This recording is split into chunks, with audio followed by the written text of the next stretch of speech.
We've been waiting a long time for this. Now it's finally here. I'm Dan Ackerman with a first look at Alienware Steam Machine. It runs an operating system called Steam OS. Valve is the company that runs the Steam online game store. They've also created cool games like Portal and Half-Life, and they've invited all sorts of PC hardware makers to make boxes that run Steam OS.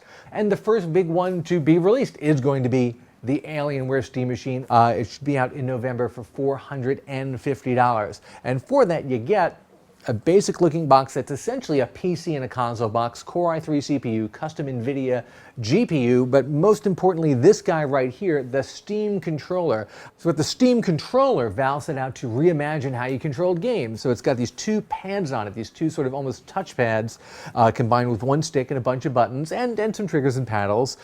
This pad especially works almost like moving a mouse on a mouse pad, or can work kind of like a traditional old school trackball if that's what you want. There are a lot of setup options.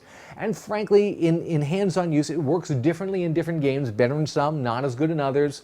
So here's a really good example. In BioShock Infinite, I walk around with the left stick like you would with a gamepad, and then I use the right pad to look around. And it took a little getting used to. I actually had to go in and tweak the sensitivity level on the controls.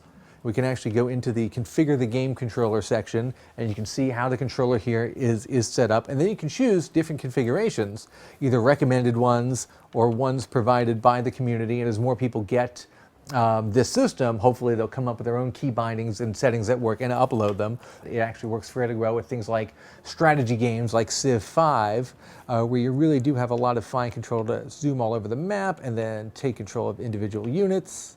But you also have the flexibility of using a mouse where you can really just very easily scroll around, and then you can take the right stick and you can just move the cursor anywhere. So Team Fortress 2 is a hugely popular multiplayer game, and it's one of the ones like Dota 2 that you can actually play on Steam OS, and it's one of the ones where the Steam controls, even though it's a first-person shooter, actually work really well. So the controls don't exactly map one-to-one with what you'd expect from using a traditional gamepad or using a keyboard and mouse. You have to kind of figure out exactly which command works with which button and which trigger and which paddle on here. So it takes a little bit of getting used to it. The real wrench in the system is there's a second version of this Alienware box called the Alienware Alpha. Almost the same exact hardware, but it runs Windows 10 and comes with a Xbox controller instead of the Steam controller. And that lets you play all the games you can play on here, plus the thousands of other Steam games that are Windows only.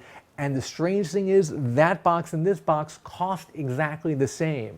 So if you want to be adventurous and be kind of a pioneer in gaming, then maybe consider the Alienware Steam Machine version. If you're a traditionalist and you want to play upcoming games like, let's say, Fallout 4, then take a look at the nearly identical Alienware Alpha.